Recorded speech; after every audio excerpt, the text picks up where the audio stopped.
Some wounds from war never truly heal, and for Staff Sergeant Cole Mercer, the scar on his forearm has been a daily reminder of battles he'd rather forget. For 9 long years, he's lived with the strange mark, telling himself it was just another casualty of service that would fade with time. Cole always avoided doctors, brushing off concerns from his wife and friends about the lesion that seemed to grow darker each year. But when new symptoms start affecting his daily life, he finally walks into a small VA clinic in Pennsylvania. Dr. Sarah Chen expects to find a simple infection when she runs his blood work. Instead, she discovers something that shouldn't exist in any human body. The test results show chemical traces that don't match any known substance on Earth. As Cole stares at the impossible readings, fragments of his final deployment begin surfacing. A classified mission he'd buried in his mind, a fellow soldier who disappeared without a trace. What really happened during that forgotten night in Afghanistan, and why is someone still trying to keep it secret? Before we jump back in, tell us where you're tuning in from. And if this story touches you, make sure you're subscribed, because tomorrow I've saved something extra special for you. The morning light filtered through the kitchen window of Cole Mercer's farmhouse, casting long shadows across the worn wooden table where he sat with his coffee. At 44, he carried himself with the measured grace of a man who'd learned to be watchful without appearing tense.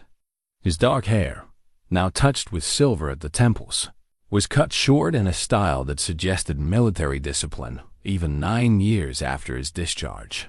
The scar on his left forearm caught the light, a dark, irregular mark about the size of a silver dollar that had never quite healed properly.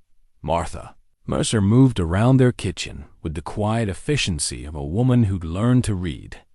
Her husband's moods in the set of his shoulders, the way he held his coffee cup. 20 years of marriage had taught her when to speak and when to let silence do the work.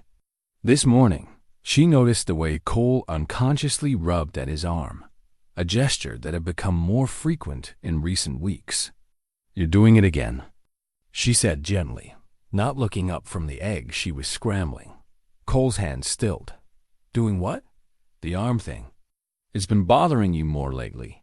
He took a sip of coffee, considering his response. Martha had been after him for months to see a doctor about the mark that had appeared during his final tour in Afghanistan. To him, it was just another reminder of a place he'd rather forget, like the slight tremor in his left hand during thunderstorms, or the way he still checked locks twice before bed. "It's nothing," he said, the same response he'd given for years. "Just an old training accident." Martha finally turned to face him, her expression patient but firm. At 42, she retained the kind of natural beauty that came from a life lived. Honestly laugh lines around her green eyes, auburn hair she wore pulled back in a practical ponytail, hands that spoke of gardens tended and meals prepared with care. She'd been 22 when she married Cole, fresh out of basic training, and she'd learned to love a man who carried shadows he couldn't always explain. "Cole, honey, training accidents don't keep changing after 9 years. That mark is darker now than when you came home. And you've been—" She paused, choosing her words carefully. "Different lately. More distracted." Before he could protest, the sound of tires on gravel announced a visitor. Through the window, they watched Tommy Chen climb out of his pickup truck, moving with the careful deliberation of a man in his 70s who still refused to admit he'd slowed down. Tommy had been Cole's closest friend since childhood, and one of the few people who truly understood the weight Cole carried from his military service. "Morning, you two," Tommy called as he knocked on the screen door. "Martha, I hope you made extra coffee." "Always do when I see that truck coming up the drive," Martha replied, already reaching for another mug. Tommy Chen had immigrated to Pennsylvania from Taiwan as a young man, built a successful construction business, and raised 3 children, who'd all become doctors. His daughter Sarah had just finished her residency and started working at the VA clinic in town, a fact he mentioned at least once every conversation, much to Cole's good-natured annoyance. "Speaking of Sarah," Tommy said, settling into his usual chair at the kitchen table. "She's been asking about you, Cole. Says she hasn't seen you at the clinic for your annual checkup." "Don't start, Tommy," Cole warned, but there was affection in his voice.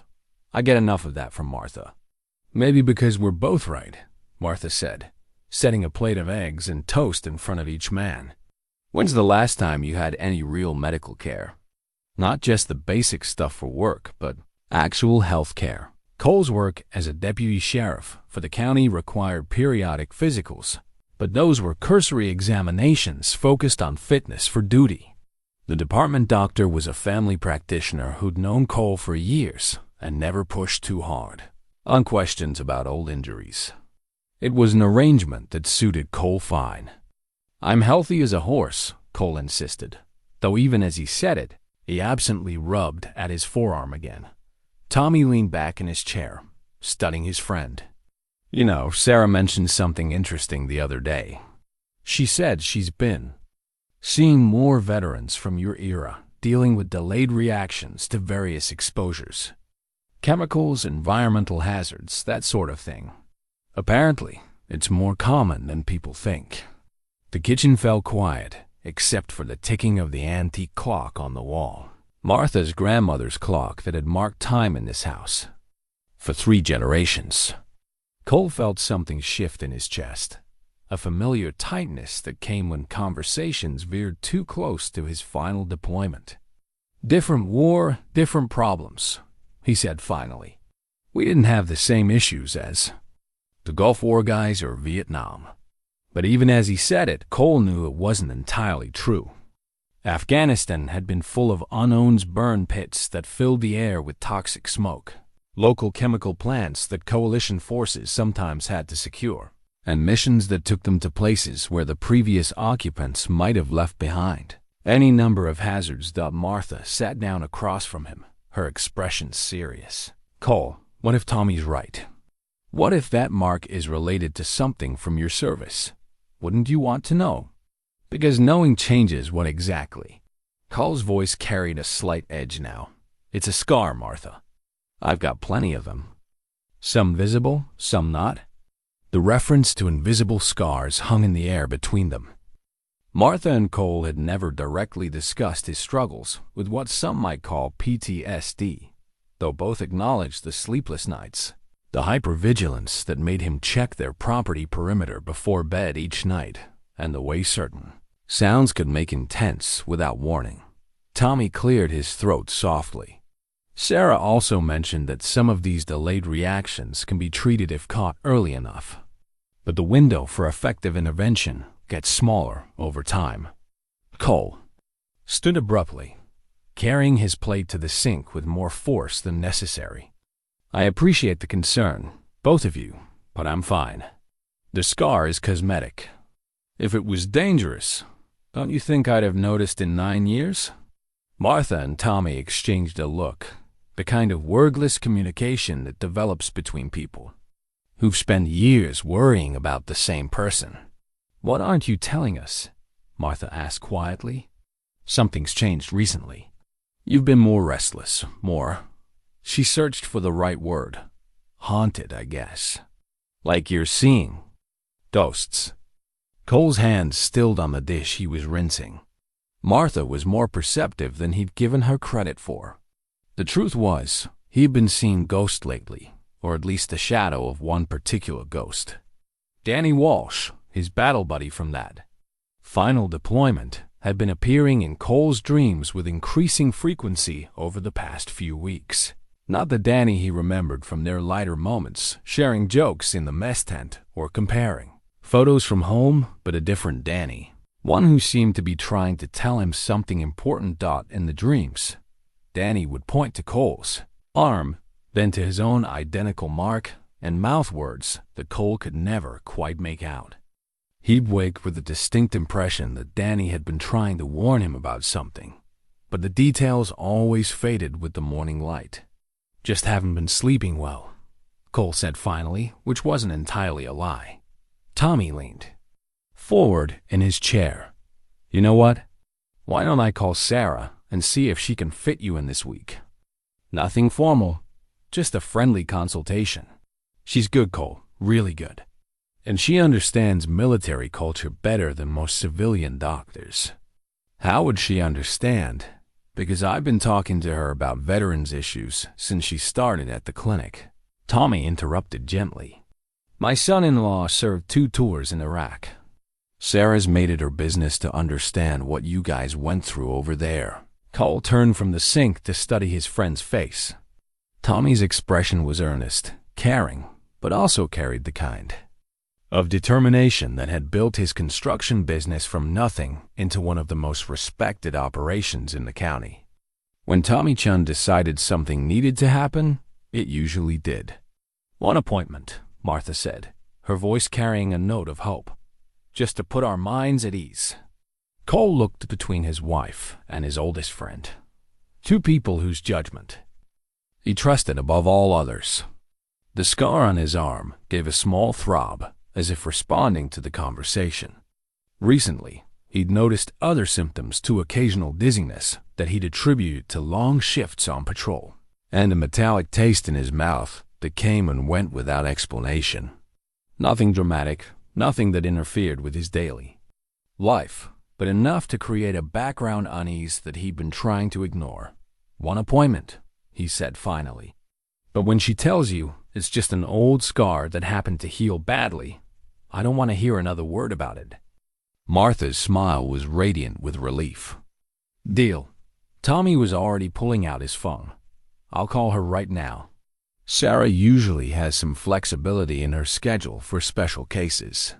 As Tommy dialed, Cole returned to his coffee, trying to ignore the way his pulse had quickened at the prospect of medical examination.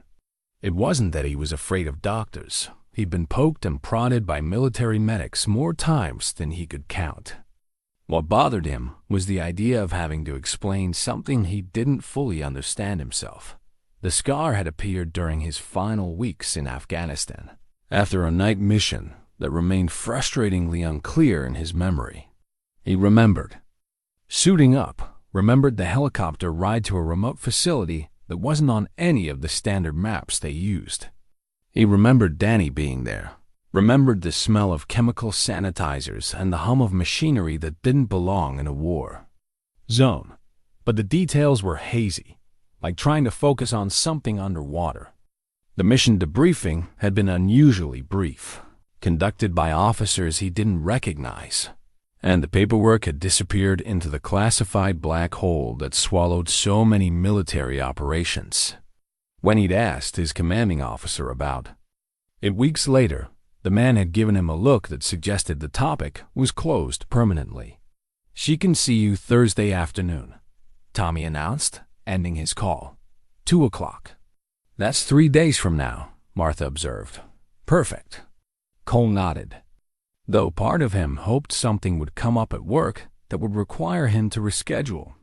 As if reading his thoughts, Martha fixed him with a look that suggested any attempts to dodge. The appointment would be met with the kind of resistance that 20 years of marriage had taught him to respect.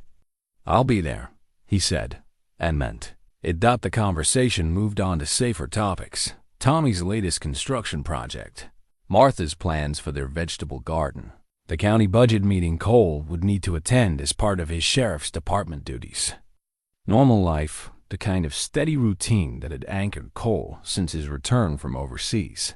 But as the morning progressed, Cole found his attention drifting to the shadow box that hung in their living room, a display case containing his military decorations and commendations. Bronze Star, Purple Heart, various theater and campaign ribbons that marked his years of service. It was an impressive collection, one that spoke to a career of dedication and courage. What it didn't show were the gaps, the classified missions that couldn't be acknowledged, the operations that existed only in sealed files, and the memories of men who'd been sworn to secrecy. The shadow box told the official story of Staff Sergeant Cole Mercer's military career, but Cole was beginning to suspect it didn't tell the whole truth. As Tommy prepared to leave and Martha began planning her day, Cole studied his reflection in the kitchen window. He looked like exactly what he was, a middle-aged veteran who'd found peace in rural Pennsylvania. A man who'd served his country with honor and now served his community as a law enforcement officer. Solid, dependable, unremarkable, except for the kind of quiet competence that came from having been tested under fire. But the man in the reflection had secrets, even from himself. And as Cole unconsciously rubbed the dark mark on his forearm one more time, he wondered if Dr. Sarah Chen might be about to help him discover just how deep those secrets ran. The morning light continued to stream through the window, warming the the kitchen where three people who cared about each other had just made a decision that would change everything. None of them could have known it at the time, but the appointment scheduled for Thursday afternoon would be the first step in unraveling a mystery that stretched back to a classified military facility in Afghanistan, where two soldiers had encountered something that was never supposed to see the light of day. Cole finished his coffee and prepared for another day of routine patrol duties, unaware that his ordinary life was about to become anything but ordinary. The scar on his arm pulsed once, gently, as if responding to some internal timer that had finally reached zero. Thursday afternoon arrived with the kind of unseasonable warmth that made Pennsylvania Springs memorable. Cole drove his pickup truck through the quiet streets of their small town, past the hardware store where he'd bought supplies for countless home projects, past the diner where he and Martha had shared their first date 23 years ago. Normal sights that should have been comforting, but today they felt like pieces of a life he might be saying goodbye to without knowing it. The VA clinic occupied a converted Victorian house on Maple Street, its wraparound porch and gingerbread trim making it feel more like a family doctor's office than a government medical facility.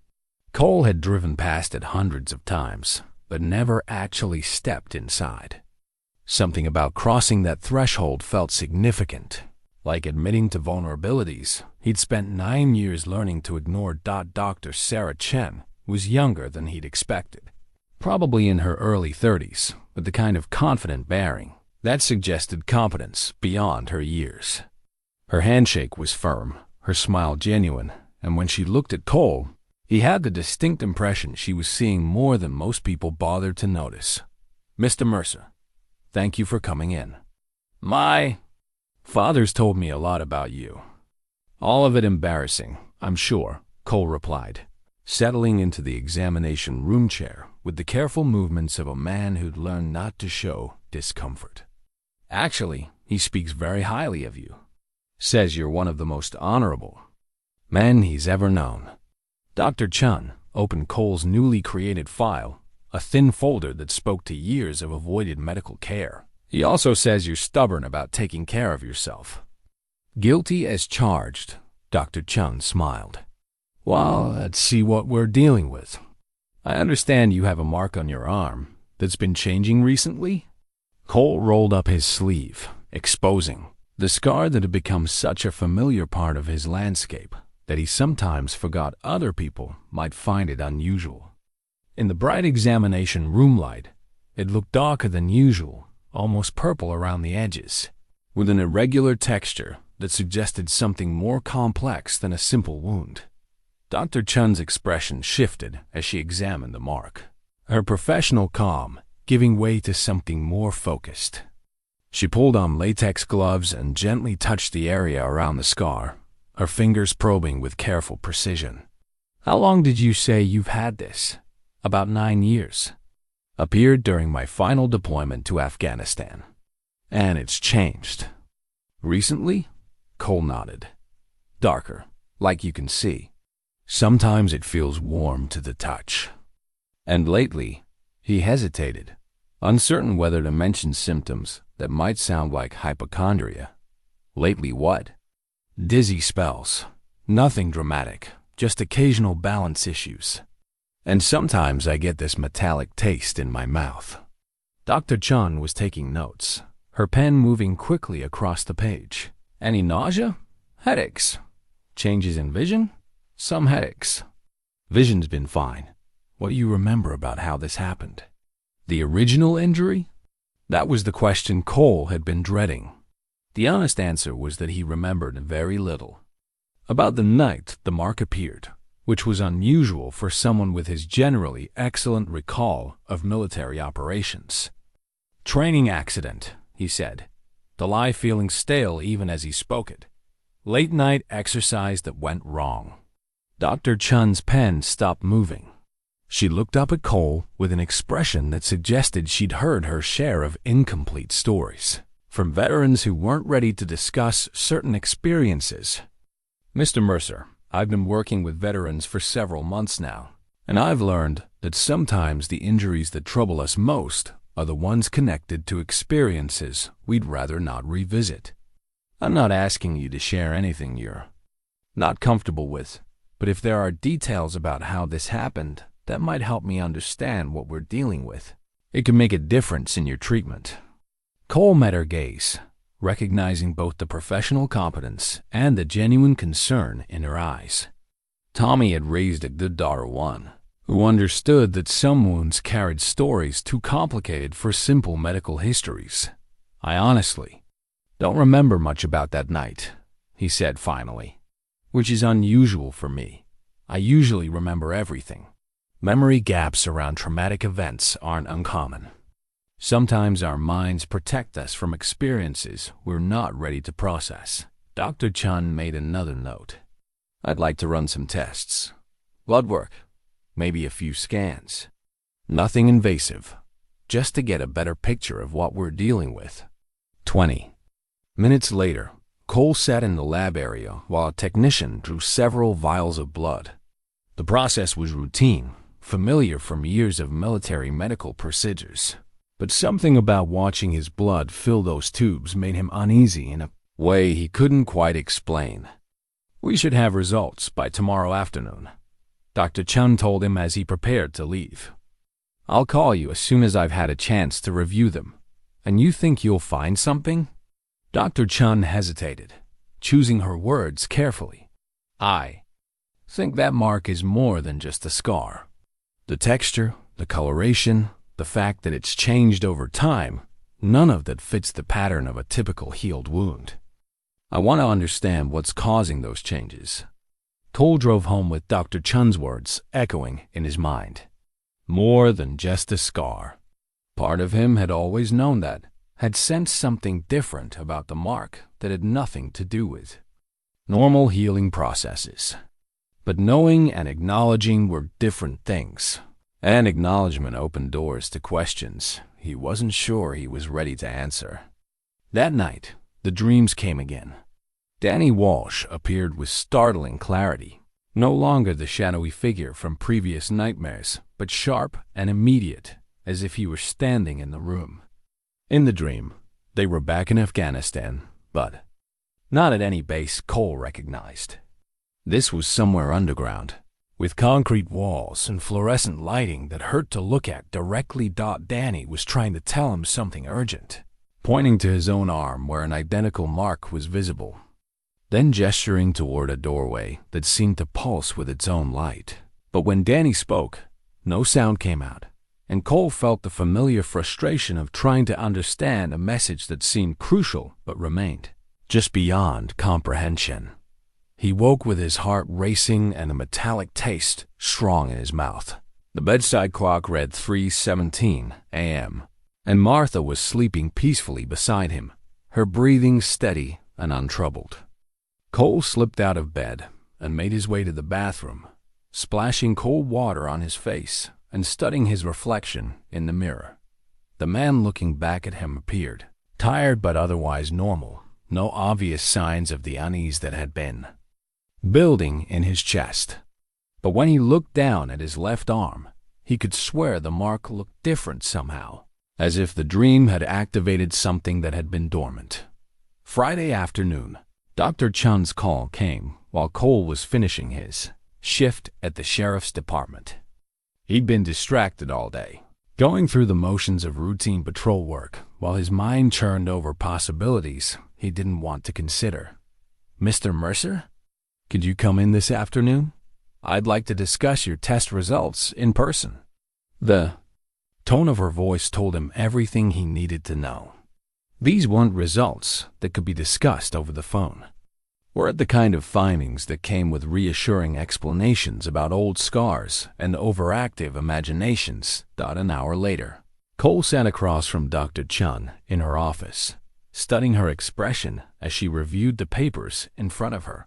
When she finally looked up, her face carried the kind of careful neutrality that medical professionals used when they weren't sure how to deliver unwelcome news. "The blood work shows some unusual findings," she began. "Trace amounts of compounds that I don't recognize, and some cellular changes that suggest ongoing exposure to something foreign." Exposure to what? That's the problem, I don't know.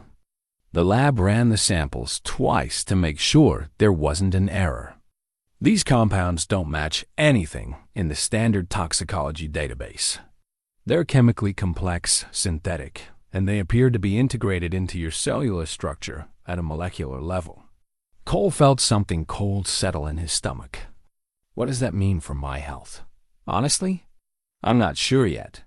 But the fact that your symptoms have been increasing suggests that whatever this is, it's not inactive. It's doing something in your system, and we need to figure out what before it progresses further. The room fell silent except for the hum of the air conditioning and the distant sound of traffic on Maple Street. Cole stared at the test results as if they might reveal their secrets through sheer force of will. "Dr. Chen, I need to ask you something, and I need a straight answer. Based on what you've found, do you think this is connected to my military service?" She nodded without hesitation. "Yes, the compounds in your blood are synthetic, sophisticated, and probably not something you'd encounter in civilian life. My guess is that you were exposed to something during your deployment, something that's been affecting you slowly over time. And the memory gaps could be related. Some chemical exposures can affect neurological function, including memory formation and retention." Cole leaned back in his chair, feeling as if the ground had shifted beneath him. For 9 years, he'd lived with the assumption that whatever had happened during that final deployment was behind him, just another experience to be filed away with all the other difficult memories from his military career. Now it seemed that the past hadn't stayed in the past. It had been living in his bloodstream, changing him in ways he was only beginning to understand. "What do we do now?" he asked. "We need more information.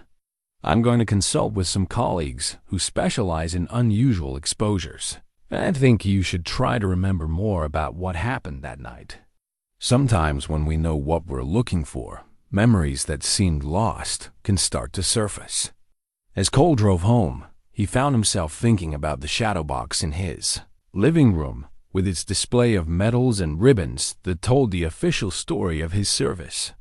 But official stories, he was beginning to realize, didn't always include the most important truths. The scar on his arm pulsed gently, as if responding to his newfound awareness. Whatever had happened to him in Afghanistan, whatever had marked him and changed his blood chemistry, it wasn't finished with him yet. And for the first time in 9 years, Cole began to wonder if Danny Walsh's disappearance had been as simple as the official reports had claimed. The test results in Dr. Chen's hands were more than medical findings. They were proof that some secrets refuse to stay buried, no matter how much time passes or how hard someone tries to forget. That evening, Cole sat in his garage workshop, ostensibly organizing tools, but actually trying to process what Dr. Chen had told him. The familiar space, with its pegboard walls and scent of motor oil and sawdust, usually brought him peace. Tonight, it felt like a refuge from questions he wasn't ready to answer. Martha appeared in the doorway with 2 cups of coffee, her presence both comforting and challenging. She could read his moods better than anyone, and right now he felt as transparent as glass. "So," she said, settling onto the old stool he'd refinished for her years ago, "how bad is it?" "She found some unusual compounds in my blood. Nothing immediately dangerous, but Cole paused, trying to find words that wouldn't terrify his wife. She thinks it's connected to my service overseas. Martha's cup clinked against the workbench as she set it down too quickly. What kind of compounds? Unknown, synthetic, something I was exposed to during my final deployment. The silence stretched between them, filled with 20 years of unspoken understanding about the things Cole carried from his military service. Martha had never pushed for details about his combat experiences, respecting the boundaries that many military spouses learn to navigate. The dreams about Danny have been coming back, Cole said quietly. Martha's expression shifted. She remembered the nightmares that had plagued Cole during his first months home, dreams about his battle buddy Danny Walsh that had gradually faded as civilian life took hold. The fact that they were returning suggested something significant. Different dreams or the same ones, more vivid. Like he's trying to tell me something important about that night. Cole picked up a wrench, turning it over in his hands.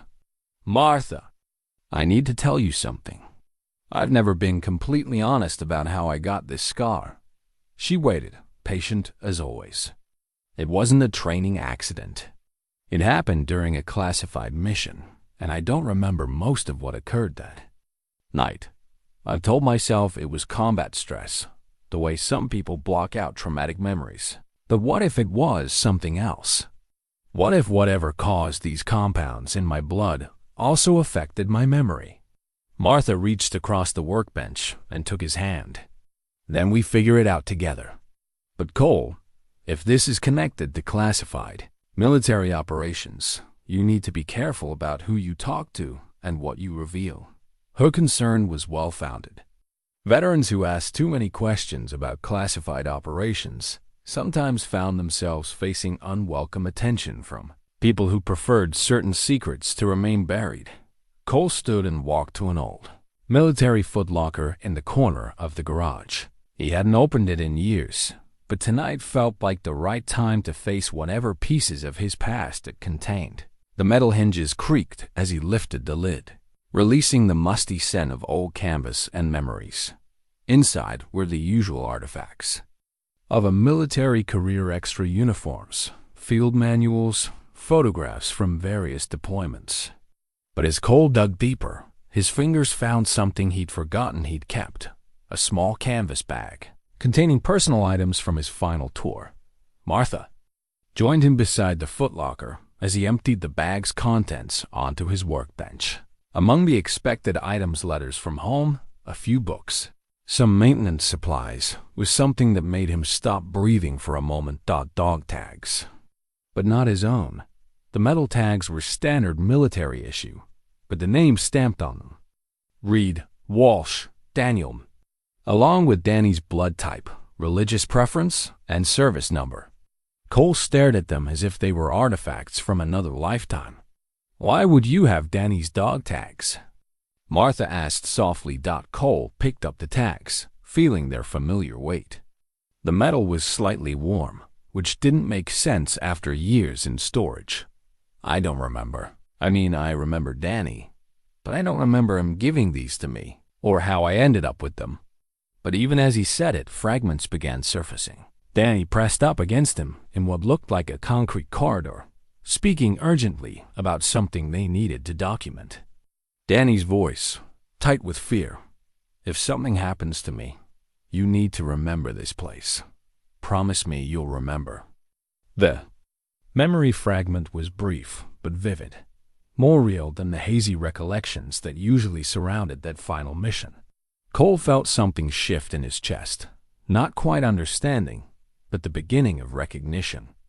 Danny was trying to protect something, Cole said, though he wasn't entirely sure how he knew that, or expose something. These tags, maybe he gave them to me because he was afraid. Martha studied her husband's face. Afraid of what? I don't know yet, but I think... Cole paused, another fragment surfacing. I think Danny figured out what was happening to us before I did, and I think that's why he disappeared. The official story of Danny Walsh's disappearance had always bothered Cole. though he'd never allowed himself to examine why. According to his commanding officer, Danny had gone at WOL during their final week in country, probably suffering from combat stress and poor decision-making. His body was never found, and after the standard investigation period, he was declared a deserter. But Danny wasn't the type to run. He was steady, reliable, the kind of soldier who made everyone around him feel safer. If he disappeared, it was for reasons that had nothing to do with cowardice or breakdown. Cole, Martha said carefully, if Danny was trying to expose something connected to your exposure, and if he disappeared because of it, then you need to consider that someone might not want you asking these questions either. It was a sobering thought. Cole had spent 9 years assuming his military service was behind him. But if Martha was right, the dangers might not be as historical as he believed. Over the next hour, they went through the rest of the items from Cole's final deployment. Most were unremarkable standard gear and personal effects that any soldier might have accumulated. But at the bottom of the bag, wrapped in an old T-shirt, Cole found something that stopped him cold. A small notebook, maybe 4 inches by 6 inches, with a cover so worn the original color was indeterminate.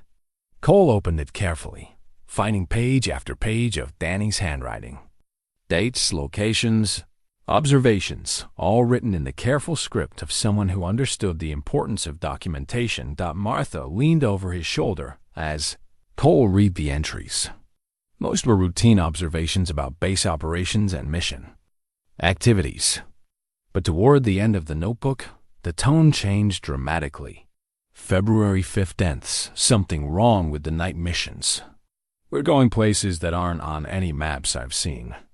Underground facilities that feel more like laboratories than military installations.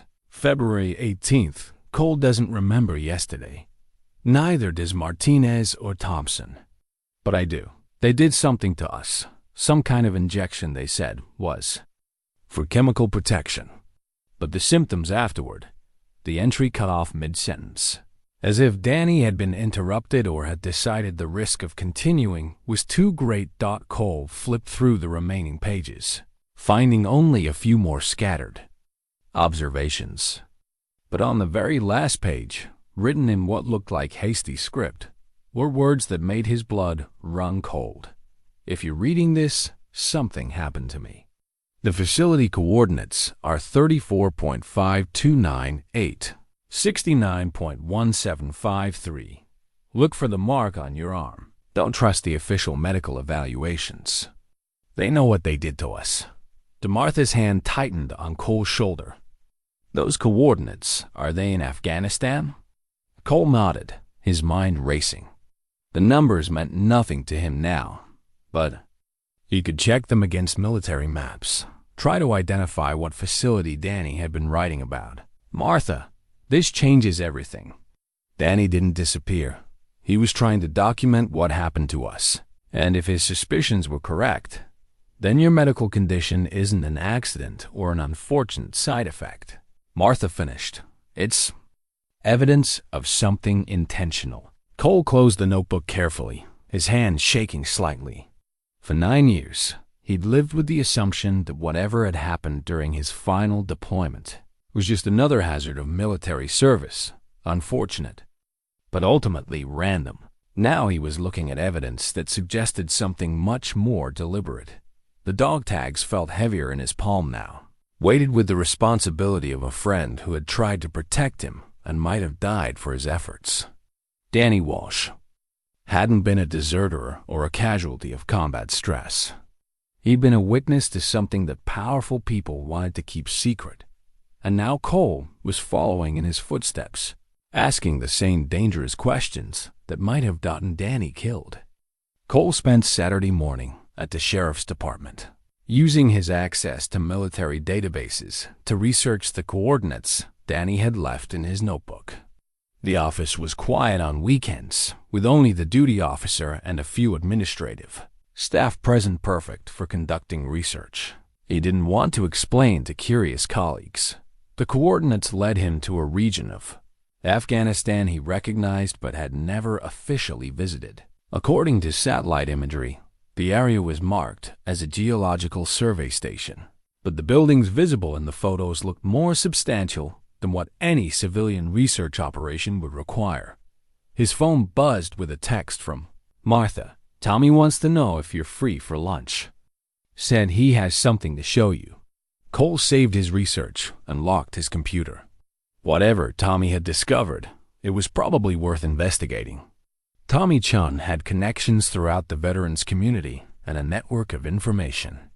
Sources that often proved more reliable than official channels. An hour later, Cole sat in Tommy's kitchen while his friend spread several manila folders across the table.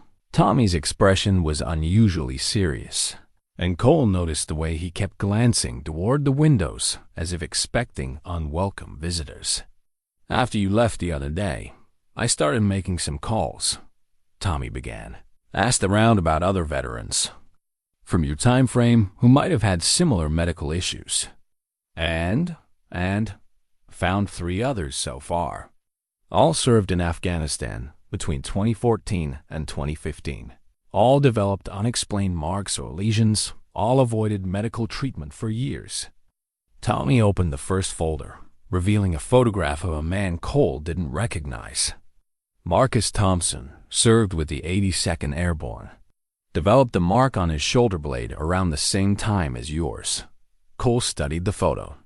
Thompson appeared to be in his 40s, with the weathered look of someone who'd spent time in harsh climates.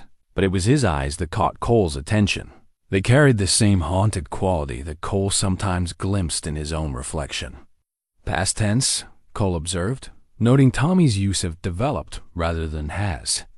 Thompson died 6 months ago, officially listed as a heart attack, but his widow said he'd been having neurological symptoms for weeks before he passed. Confusion, memory problems, episodes where he didn't recognize familiar people or places. A chill ran down Cole's spine. Dr. Chen had mentioned that his compound exposure appeared to be progressive, affecting his system more as time passed. If Thompson's symptoms were any indication of what Cole might expect, the other 2? Cole asked. Tommy opened the second folder. James Rodriguez, Marines. Similar mark. Similar timeline. Also died within the past year, officially from a stroke.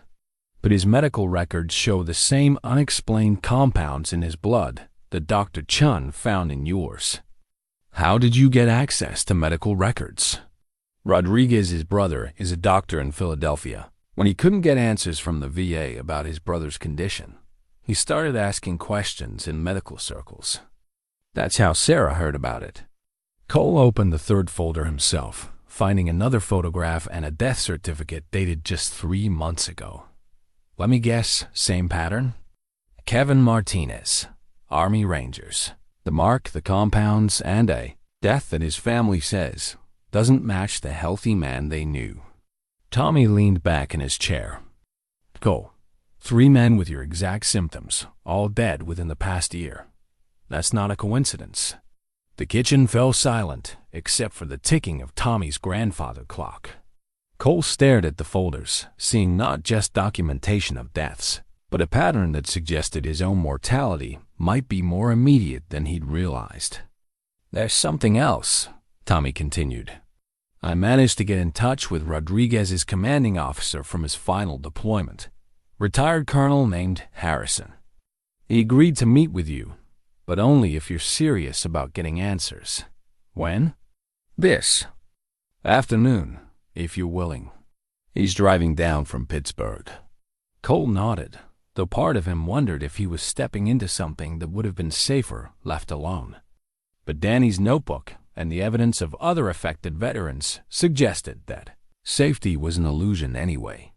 3 hours later, Cole sat across from retired Colonel Frank Harrison in a quiet corner of the diner where he and Martha had shared their first date.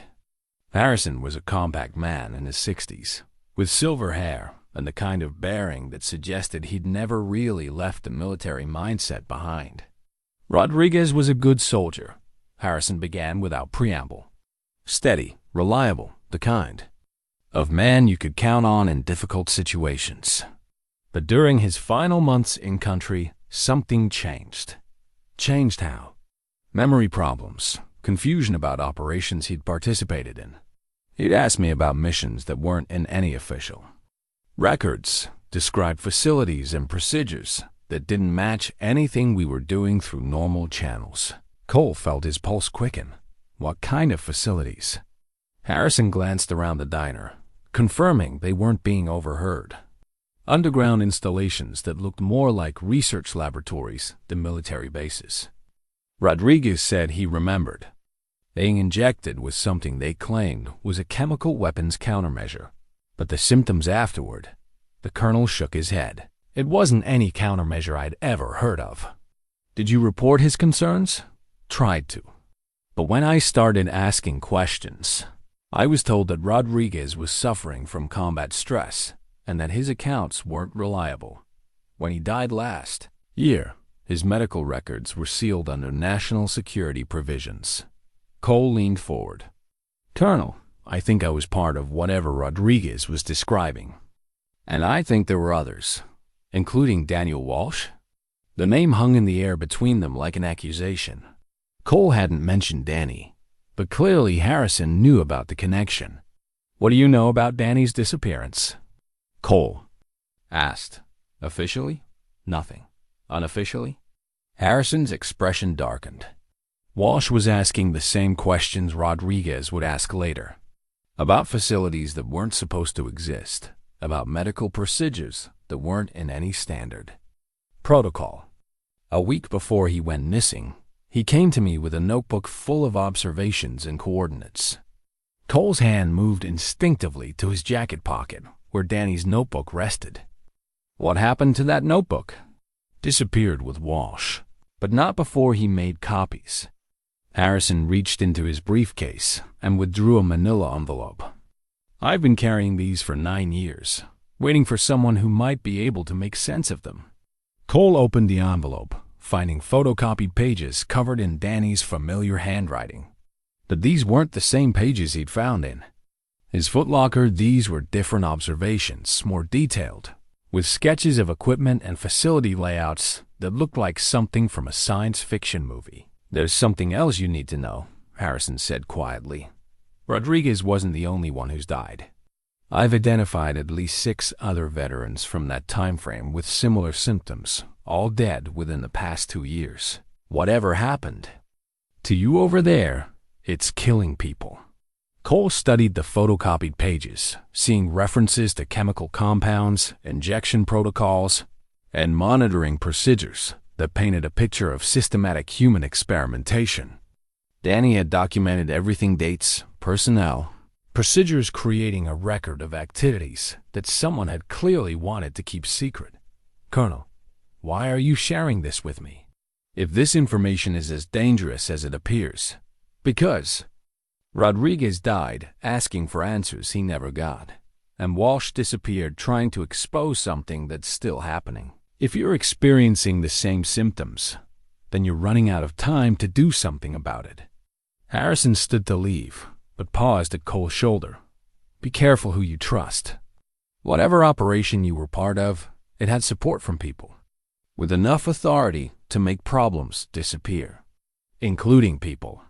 As Harrison walked away, Cole remained at the table, staring at the copies of Danny's additional documentation.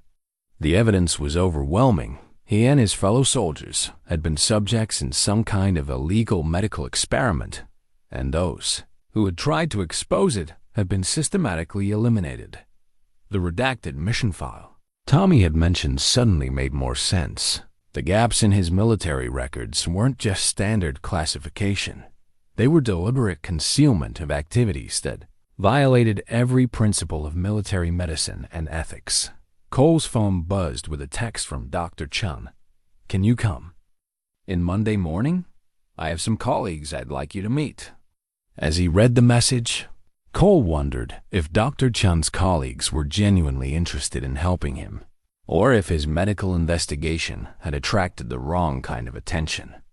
Harrison's warnings about trust echoed in his mind, as he realized that every step forward in his investigation might be a step closer to the same fate that had claimed Rodriguez, Martinez, Thompson, and possibly Danny Walsh. The redacted mission. File in his jacket pocket felt heavier now, weighted with the evidence of conspiracy and the knowledge that powerful people would kill to keep their secrets buried.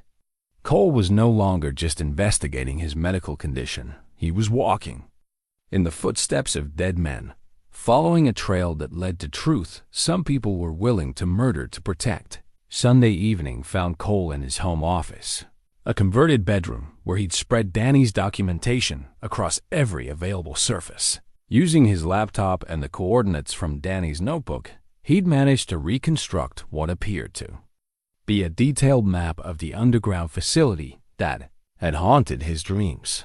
The base layout map he'd sketched from his recovered memories matched Danny's descriptions with frightening accuracy. Concrete corridors, multiple levels below ground, laboratories filled with equipment that belonged in a research hospital rather than a combat zone. As Cole traced the pathways with his finger, more fragments of memory began surfacing. He remembered being led through those corridors alongside Danny and several other soldiers he couldn't quite identify. All of them had been told they were participating in a new chemical weapons protection protocol, something that would give them an advantage in environments where traditional gear might fail. The injection site had been sterile, clinical, with medical personnel who didn't wear standard military insignia. Cole could recall the sharp sting of the needle, the immediate sensation of heat spreading up his arm, and the way the world had seemed to shift slightly out of focus afterward. But what came next remained frustratingly vague, like trying to remember a dream after waking. He had impressions of being monitored, of lying on examination tables while people in white coats took notes and made observations. But the specific details, what they'd injected, what they'd been monitoring for, how long the procedures had lasted remained locked away. Martha appeared in the doorway with coffee and sandwiches, her expression concerned. "You've been at this for 6 hours. "I'm starting to remember," Cole said, accepting the coffee gratefully. "Not everything, but pieces. Enough to confirm what Danny documented." Martha studied the papers scattered across his desk. "These facility diagrams, do you think the place still exists?" "Unknown. But if Colonel Harrison is right about the timeline, the experiments might still be ongoing with new subjects." Cole picked up one of Danny's sketches, showing what appeared to be a laboratory setup with multiple examination tables. "Martha, what if this wasn't just about developing chemical weapons protection? What if they were testing something else entirely?" "Like what?" Cole pointed to a section of Danny's notes that he'd highlighted. "Enhancement protocols." Danny wrote about soldiers showing improved reaction times, increased strength, better cognitive performance in the weeks following injection. But he also noted that the effects weren't permanent. They required regular boosters to maintain. Martha sat down beside him, her face troubled. "So they were trying to create enhanced soldiers?" "Maybe. Or maybe they were just testing to see if it was possible. Either way, we were guinea pigs in an experiment we never consented to participate in." As if summoned by their conversation, Cole's phone rang. The caller ID showed Dr. Chen's. Number unusual for a Sunday evening. "Mr. Mercer, I'm sorry to bother you at home, but something's come up that I think you need to know about immediately." Cole put the phone on speaker so Martha could hear. "What is it, Dr. Chen?" "I've been working with some colleagues to analyze your blood work, and we've made a disturbing discovery. The compounds in your system aren't just foreign. They're actively replicating and spreading.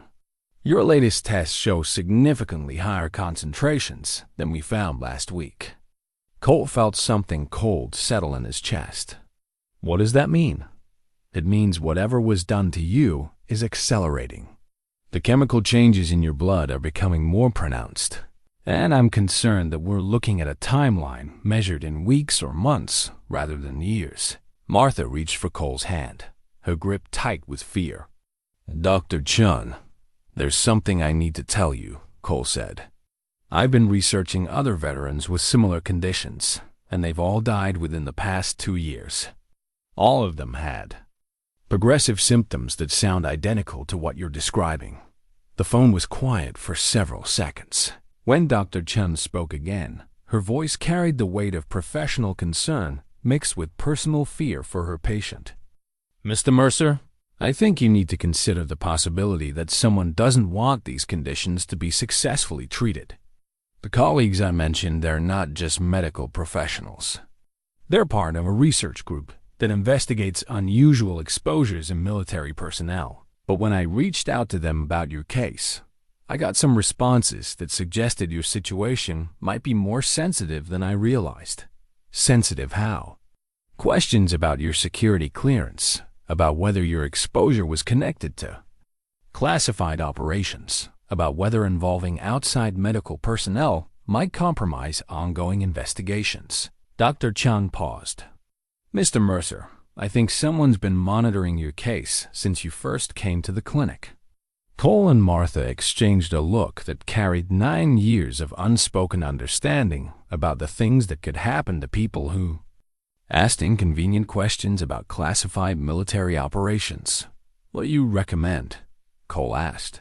Honestly, I think you need to be very careful about who you talk to and what information you share. And I think you need to consider that your medical treatment might need to happen outside official channels if you want to survive long enough to get answers. After Dr. Chen ended the call, Cole and Martha sat in their office, surrounded by the evidence of conspiracy and cover-up, both understanding that their quiet life in rural Pennsylvania had become something much more dangerous.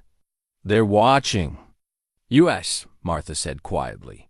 The medical consultations, your research into other veterans, someone knows what you're doing. Cole nodded, thinking about the pattern Colonel Harrison had described. Veterans who asked questions died of seemingly natural causes, their medical records sealed under national security provisions, their families left with official explanations that didn't match the healthy men they'd known. We need help, Cole said, but we need to be careful about where we look for it. Martha picked up one of Danny's facility sketches, studying the detailed drawings of laboratory equipment and monitoring stations. What about the families of the other veterans? If they're asking the same questions we are, they might be willing to work together. Cole reached for his laptop. Colonel Harrison gave me contact information for Rodriguez's brother, the doctor in Philadelphia. Maybe he's learned something that could help us understand what we're dealing with. As Cole began composing an email to Dr. Rodriguez, his phone buzzed with a text from an unknown number. Stop digging or join your friends. You have 48 hours to decide. Martha read the message over his shoulder, her face pale. Cole, they know about the research. They know we've been in contact with Harrison and the other families. Cole stared at the threatening message, feeling the same mixture of fear and determination that had carried him through combat operations years earlier. Someone was clearly willing to kill to protect their secrets, but they'd made a crucial mistake. They'd given him a deadline instead of just eliminating the threat immediately. 48 hours, Cole said, standing and beginning to gather Danny's documentation. That means they still need something from me, or they're hoping intimidation will work better than murder. What are you thinking? I'm thinking that if we're going to die anyway, we might as well make sure the truth survives us. Cole picked up the base layout map he'd sketched, comparing it to Danny's more detailed drawings. And I'm thinking that maybe it's time to visit those coordinates in person. Martha's expression shifted from fear to the kind of determined resolve that had made Cole fall in love with her 23 years earlier. If you're going to Afghanistan, you're not going alone. Martha, no arguments. If this thing is killing you anyway, I'm not spending your last week sitting at home wondering if you're alive or dead. She picked up Danny's notebook, handling it like the precious evidence it had become. Besides, someone needs to document whatever we find, and I'm a better note-taker than you are." Cole looked at his wife, this remarkable woman who was willing to walk into danger rather than wait passively for tragedy to unfold, and felt a surge of gratitude mixed with terror. They were about to embark on a journey that would likely get them both killed, but at least they'd be facing it together. The base layout map seemed to pulse with possibility and menace as Cole realized that the coordinates Danny had died trying to protect might be the key to saving his life, or the location where he'd meet the same fate as his battle buddy. Monday morning arrived with the kind of crystalline clarity that made ordinary moments feel precious. Cole and Martha had spent the night making preparations for a trip they hoped they'd survive, transferring funds to accounts that couldn't be easily traced, arranging for neighbors to care for their property, and writing letters to be opened only if they failed to return. As Cole prepared for what might be his final shift as a deputy sheriff, Martha made a discovery that changed everything they thought they knew about Danny Walsh's fate. Hidden inside the back cover of Danny's notebook, carefully concealed behind what appeared to be a loose piece of binding, Martha found a single sheet of paper folded into a tiny square. When she unfolded it, she discovered what looked like a final letter, not the hasty notes they'd already found, but a deliberate, carefully written message. "Tall," she called from the kitchen, her voice tight with emotion. "You need to see this." Cole joined her at the kitchen table, where she'd spread the letter carefully. Danny's handwriting was neat, controlled, suggesting he'd written this when he had time to think and prepare. "If you're reading this, it means something happened to me, and you've started asking the right questions. By now, you've probably figured out that we were test subjects in some kind of enhancement program, but there's more you need to know. The injections weren't just experimental enhancement drugs. They were designed to create dependence. The chemical compound bonds to specific neural pathways and begins breaking down after approximately 18 to 24 months. Without regular boosters, the breakdown process causes progressive neurological damage, cardiac problems, and eventually death. I've been watching our fellow test subjects, and the pattern is consistent. Enhanced performance for 12 to 18 months, followed by gradual deterioration unless they return for follow-up medical care. That's actually continuation of the experiment. Cole, I know you haven't been back for boosters because you don't remember agreeing to this program. None of us were supposed to remember clearly. The initial injection included compounds designed to interfere with memory formation. But my body metabolized those compounds differently, and I retained clearer recollections. Then the others. The people running this program are planning to expand it. They're using our data to refine the process before moving to larger-scale implementation. Every death they allow to occur provides them with information about the breakdown process. I'm going to try to expose this, but if something happens to me, you'll need to find the others who are still alive and warn them. More importantly, you'll need to find the antidote. Yes, there is an antidote. I overheard two of the researchers discussing it during my last medical evaluation. They called it a neutralizing agent, something that can stop the breakdown process and reverse the neural binding. But it's kept at the original facility, and they're not going to offer it voluntarily to anyone who doesn't continue participating in their program. The coordinates I gave you earlier lead to the main facility, but there's a secondary location about 10 kilometers north where they store the medical supplies and research data. Those coordinates are 34.6012 N, 69.1889. Cole, I'm scared they're going to kill me before I can get this information to the right people. If that happens, you're going to have to decide whether to keep taking their boosters and living as a test subject, or find a way to get the antidote and expose what they've done to us. I hope you choose exposure, even if it kills us both. What they're doing is evil, and it's going to happen to other soldiers if we don't stop it. Your friend always.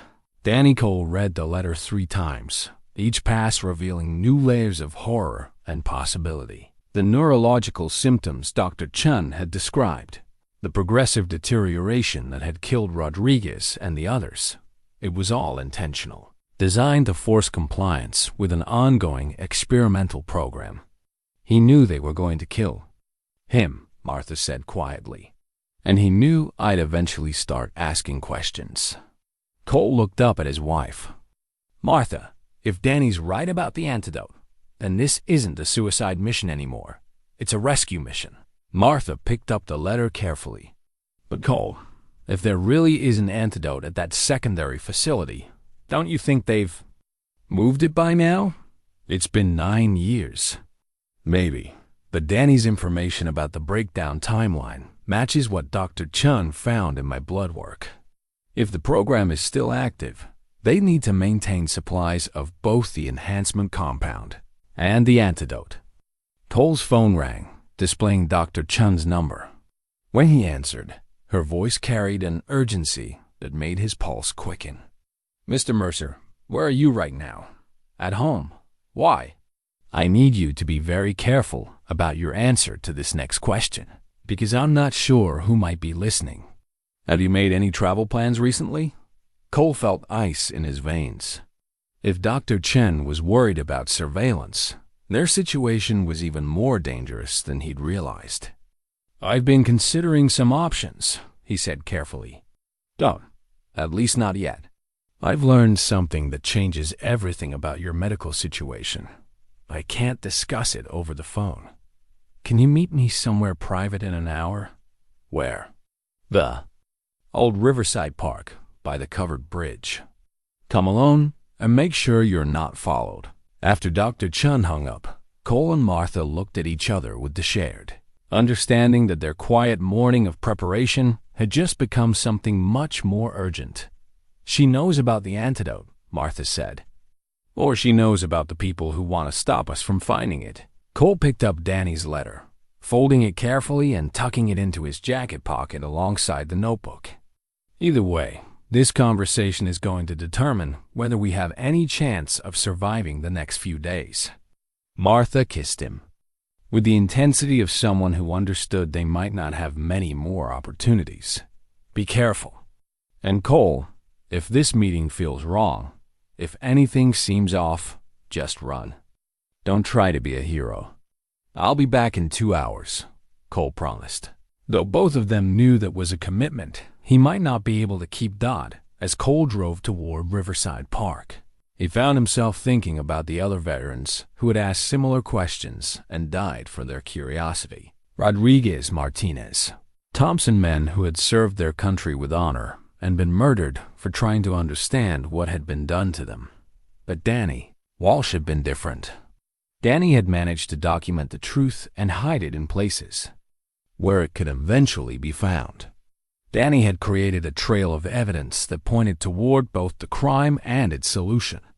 The covered bridge came into view, its weathered wood and stone foundation a reminder of simpler times when the most dangerous secrets a small Pennsylvania town might harbor involved local politics or business rivalries.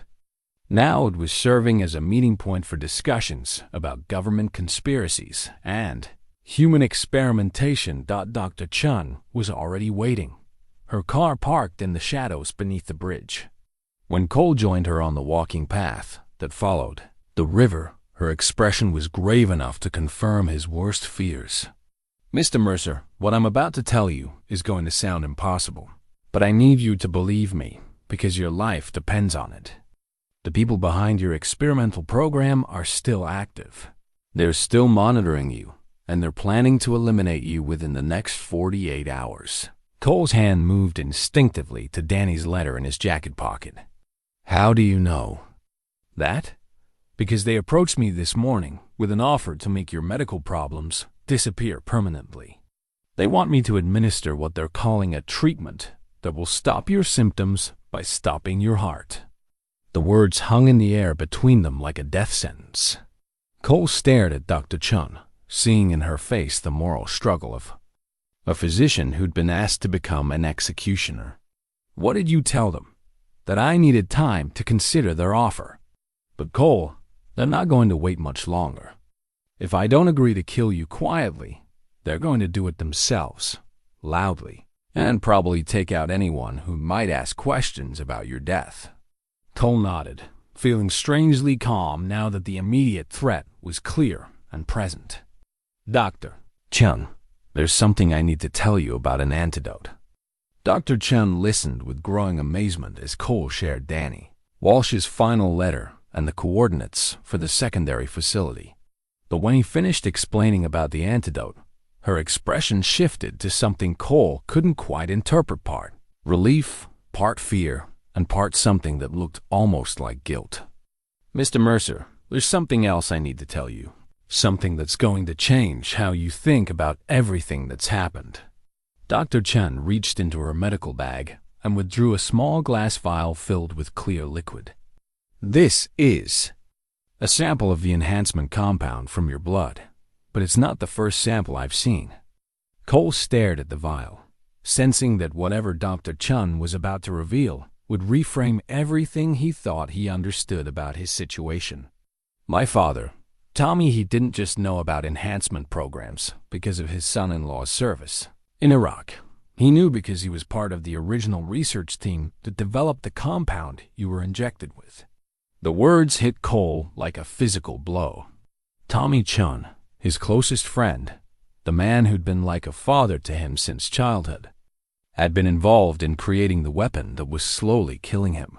"That's impossible," Cole said, though even as he spoke, he realized it explained several things that had never made sense. Tommy's extensive knowledge of veteran medical issues, his connections throughout the military research community, and his insistence that Cole see Dr. Chen specifically. "My father was a chemical engineer before he started his construction business. In the 1980s and early 1990s, he worked as a defense contractor, developing chemical agents for the military. When the enhancement program began, he was recruited because of his expertise in neurochemistry." Dr. Chen sat down on a park bench, her shoulders carrying the weight of a secret she'd clearly been struggling with. "He told me about his involvement 3 years ago, when he learned that the program had moved from voluntary test subjects to unwilling ones. He was horrified by what the project had become, but by then he was too old and too far removed to do anything about it directly." Cole's mind raced through 20 years of friendship with Tommy, re-examining conversations and interactions through this new lens. "He knew what happened to me the entire time." "Yes, and he's been monitoring your condition, waiting for the right moment to intervene. When your symptoms started accelerating recently, he realized time was running out. So when you became my doctor, it wasn't a coincidence. My father specifically requested that I transferred to this clinic so I could be in position to help you when the time came."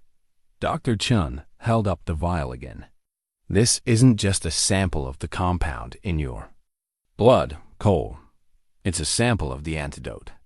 Cole felt the world shift around him, all his assumptions about betrayal and conspiracy realigning into something completely different. Tommy has the antidote? He's had it for 3 years. But administering it isn't simple than neutralizing. Agent has to be introduced gradually over several days while monitoring your neurochemistry to prevent shock to your system. And there are other complications. What kind of complications? Dr. Chen hesitated. The antidote works by breaking the chemical bonds between the enhancement compound and your neural pathways. But that process releases toxins that can cause temporary paralysis, memory loss, and in some cases, permanent neurological damage. About 30% of test subjects who received the antidote died during the neutralization process. Cole stared at the vial, understanding that it represented both salvation and potential death sentence. What about the other 70%? Full recovery, complete elimination of the enhancement compound, restoration of normal neural function, and immunity to future exposure. Dr. Chen met his eyes. "Cole, my father wants to try to save you, but he needs you to understand that there's a significant chance the treatment will kill you. And if I don't take the treatment, based on your current rate of deterioration, you have maybe 6 weeks before the neurological damage becomes irreversible. Maybe 8 weeks before cardiac failure. Cole looked out over the river, watching the water flow past with the kind of steady persistence that made time feel both infinite and precious. 6 to 8 weeks of life against a 30% chance of death from the cure. The mathematics were brutal but clear. There's more, Dr. Chen continued. The people who contacted me this morning, they know about my father's involvement in the original program. They're using his guilt about what happened to you as leverage to force my cooperation. If I don't agree to administer their lethal injection, they've threatened to expose his role in developing the enhancement compound, which would destroy his reputation and possibly land him in prison. Yes, but more importantly to them, it would eliminate the only person who knows how to safely administer the antidote. Dr. Chen tucked the vial back into her medical bag. Cole, my father is willing to sacrifice everything, his freedom, his reputation, possibly his life, to save you and expose what these people have done. But you need to understand that accepting his help puts all of us at enormous risk. Cole thought about Martha, waiting at home with their hastily packed bags and their travel plans to Afghanistan. He thought about Danny Walsh, who had died trying to expose this conspiracy. He thought about Rodriguez, Martinez, Thompson, and the others who had been allowed to deteriorate and die while their killers gathered data on the breakdown process. If Tommy can cure me, can he cure others? That's the question we've been trying to answer. The antidote appears to work for anyone who's been exposed to the enhancement compound, but we need to identify other survivors and convince them to undergo treatment. How many other survivors are there? Dr. Chen pulled out a folder Cole hadn't noticed before. According to my father's records from the original program, approximately 40 soldiers were exposed during various test phases between 2014 and 2016. We've confirmed that 12 have died from breakdown-related causes. Of the remaining 28, we've been able to locate 15. Cole opened the folder, finding photographs and basic information about men he didn't recognize, but who shared his situation. Veterans who had been unwillingly turned into test subjects and were now living on borrowed time. They deserve to know the truth, Cole said. They deserve to have the choice between certain death and a chance at survival. That's what my father believes too. But Cole, the moment we start reaching out to these men, we're going to attract attention from people who have already demonstrated they're willing to commit murder to protect their secrets. Cole closed the folder, his decision crystallizing. Dr. Chen, I need you to call your father and tell him I'm ready to begin treatment immediately. And I need you to help me contact these other veterans. What about the threats? What about the people who want you dead? Cole smiled, feeling something like peace for the first time in weeks. Let them come. I'd rather die fighting to save innocent people than live quietly while they're murdered. Dr. Chen studied his face, seeing the transformation from victim to resistance fighter. There's one more thing you should know. The facility coordinates in Danny's letter. My father helped design the security systems for that installation. He knows how to get in and out without being detected. Cole felt the final piece of the puzzle click into place. Tommy Chen wasn't just the man who could save his life. He was also the key to exposing the entire conspiracy and recovering enough antidote to save the other survivors. How long would it take to treat all 15 of the located survivors? If we could get them all together and had sufficient supplies of the antidote, maybe 2 weeks. But Cole, the logistics of gathering that many people safely, securing enough medical facilities, and protecting everyone involved would require the kind of planning and coordination that Tommy's been working on for 3 years. Cole finished, understanding finally dawning. This isn't just about saving me, is it? This is about shutting down the entire program. Dr. Chen nodded.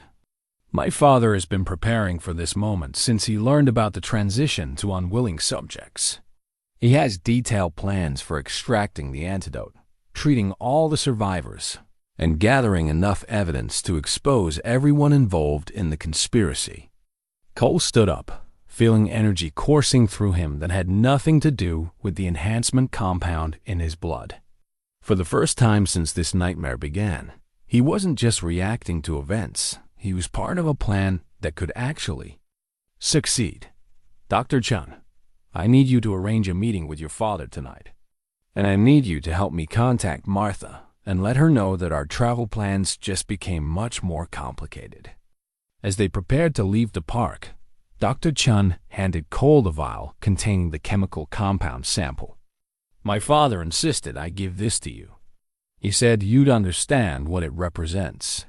Cole held the vial up to the light, watching the clear liquid that had been both his curse and potentially his salvation. But now he understood that it represented something more important than his individual survival. It was evidence of a crime that had victimized dozens of innocent soldiers and would continue to victimize, more unless someone stopped it. Tell Tommy I'll see him tonight, Cole said. And tell him that Danny Walsh didn't die for nothing. That evening, Cole and Martha sat in Tommy Chen's living room while their longtime friend spread out what appeared to be the most comprehensive intelligence operation Cole had ever seen outside of military planning rooms. Maps, photographs, personnel, files, chemical formulas, security diagrams, and communication intercepts covered every surface, creating a picture of meticulous preparation that had been years in the making. I've been waiting for this conversation for 3 years, Tommy began, his voice carrying the weight of guilt and determination. Ever since I learned that the program I helped create had been turned into something monstrous. Martha reached for Cole's hand as Tommy explained his involvement in the original research. In the early 1990s, his expertise in chemical engineering had made him valuable to defense contractors, developing what was then called the Soldier Enhancement Initiative. The original vision had been noble create compounds that could help military personnel survive in chemically contaminated environments while maintaining peak performance. The early trials were voluntary, limited, and carefully monitored, Tommy continued. We tested everything on ourselves first, then moved to volunteers who were fully informed about risks and benefits. The enhancement effects were remarkable, but we always knew they were temporary and potentially dangerous. Cole studied a photograph of what appeared to be the original research team, younger versions of Tommy and several other men in laboratory coats, all looking proud of their breakthrough work. None of them appeared to be considering the possibility that their creation might someday be used against unwilling subjects. What changed? Martha asked. Budget pressures and political ambitions. By 2010, the program had been transferred from research and development to operational deployment. The new directors weren't interested in the safety protocols or ethical guidelines we'd established. They wanted results fast and they wanted them scalable. Tommy pulled out a thick folder marked with classification stamps that had been redacted, but remained partially visible. This is where Danny Walsh comes into the story. The program directors needed test subjects who could be monitored over extended periods, without raising questions about their participation. Combat soldiers on classified missions were perfect. They were already sworn to secrecy. They were accustomed to medical procedures. And if something went wrong, their deaths could be attributed to combat operations. Cole felt sick as the full scope of the conspiracy became clear. How many soldiers were used as unwilling test subjects? At least 200 between 2014 and 2016. Most received what they were told were routine vaccinations, or chemical protection boosters. The enhancement compound was mixed with standard medications to avoid detection. Martha looked through the personnel files Tommy had assembled. These are all the soldiers who were exposed. These are the ones I've been able to identify. There may be more. Tommy opened another folder, this one containing death certificates and medical reports. 43 confirmed deaths from breakdown-related causes. 21 missing persons who may have been eliminated to prevent exposure of the program. And 15 known survivors who are still alive but deteriorating rapidly. Cole picked up one of the death certificates, recognizing the name James Rodriguez, the Marine whose brother had been asking questions in medical circles. According to the official cause of death, Rodriguez had suffered a massive stroke. According to Tommy's analysis of his medical records, Rodriguez had died from systematic neural deterioration caused by enhancement compound breakdown. Tommy, the antidote Dr. Chen showed me. How much do you have? Enough to treat maybe 5 or 6 people. But the main supply is still stored at the secondary facility Danny identified in his notes. Tommy pulled out detailed architectural drawings. That looked like they'd been created by someone with intimate knowledge of the installation. I designed the security systems for this facility in 2015. I know every entrance, every surveillance blind spot, every emergency protocol. Martha studied the drawings, her expression troubled. This isn't in Pennsylvania. This is halfway around the world. Afghanistan, about 10 kilometers north of the main facility where Cole and Danny were originally exposed. Tommy pointed to various locations on the drawing. The secondary site was designed as a supply depot and emergency treatment center. If something went wrong during testing, medical personnel could respond quickly with either boosters to maintain enhancement or antidote to reverse the process. Cole understood the implications immediately. The people running this program kept the antidote close to their test sites in case they needed to save valuable subjects or protect themselves from accidental exposure. Exactly. And because the program is still operational, those supplies should still be maintained and accessible. Tommy pulled out what appeared to be a current satellite photograph of the facility. I've been monitoring this location for 2 years. There's regular activity supply deliveries, personnel rotations, maintenance operations. The compound is definitely still active. Martha leaned forward, studying the photograph. How do you know all this? How have you been monitoring a classified military facility in Afghanistan? Tommy's expression became guarded. I have contacts in the intelligence community who share my concerns about unauthorized human experimentation. People who believe that what's been done to soldiers like Cole violates every principle of military ethics and medical consent. Cole recognized the careful language of someone describing a network of allies who couldn't be identified openly. Tommy, are you telling me there are other people inside the government who want to expose this program? There are people in various positions who have been gathering evidence and waiting for the right moment to act. Your decision to seek treatment has provided that moment. Tommy gathered several of the documents into a neat pile. Cole, I need to tell you something that's going to sound impossible, but I have authorization from people very high up in the military hierarchy to conduct a recovery operation at that facility. The room fell silent as the implications of Tommy's statement settled. This wasn't just a rogue rescue mission. It was an officially sanctioned operation being conducted outside normal channels to avoid the people who had been covering up the program. Who authorized it? Cole asked. People who outrank everyone who's been involved in the cover-up. People who are tired of watching American soldiers die to protect the careers of researchers who forgot their oath to do no harm. Tommy pulled out a final folder. This one contained what appeared to be operational orders. Cole, you're not just a victim anymore. If you're willing, you're going to be part of the team that shuts this program down permanently. Martha looked between her husband and Tommy, understanding that they were discussing something that would put all their lives at risk. What exactly are you asking us to do? Travel to Afghanistan as part of a small recovery team. Extract enough antidote to treat all the known survivors. Gather evidence that will expose everyone involved in the unauthorized human experimentation.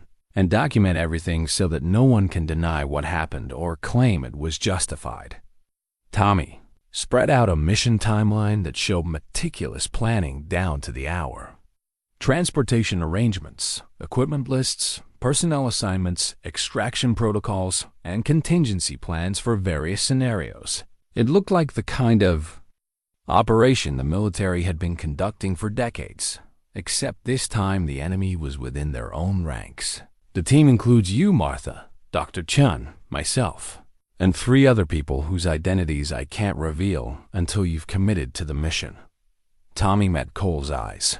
Cole, I want you to understand that this operation has a very high probability of success, but it's not without significant danger. The people we're going after have already demonstrated they're willing to commit murder to protect their secrets.